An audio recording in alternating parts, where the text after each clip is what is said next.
Everyone's talking about ChatGPT, Gemini, Claude, and Perplexity. But honestly, most of my clients have no idea what's running under the hood or how to evaluate their options. Does that matter? It matters more than most people think, because if you don't know what an LLM is, you can't tell the difference between a good tool and a bad fit for your business. And that gap costs real money. LLM stands for Large Language Model. Think of it as a system trained on massive amounts of text, books, articles, websites, until it learned the patterns of human language well enough to generate it.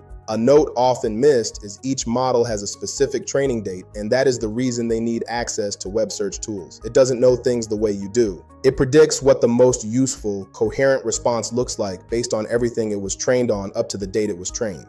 So it's not magic. It's pattern recognition at an enormous scale. Exactly. And that distinction matters for how you use it.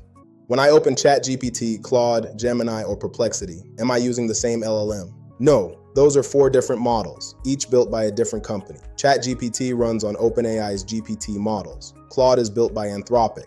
Gemini comes from Google. Perplexity is actually an AI search tool that integrates multiple models, including an internal model, and it also pulls real-time web results. It's a different use case. Same category, very different engines, different strengths. So the chatbot is the interface. The LLM is the engine underneath it. So understanding the engine is actually the first step to implementing AI that lands. Right, and different engines are better at different tasks. Some are better at document analysis, some at writing, some at coding, some at search, and others at image generation. When businesses grab whatever's popular without understanding what it's built for, they end up frustrated and convinced AI doesn't work. The underlying issue is the wrong tool was selected. That's what this series is about. Before you invest in AI for your business, you need to understand what these tools actually are and what they're not. We'll break it down one term at a time. No dev required.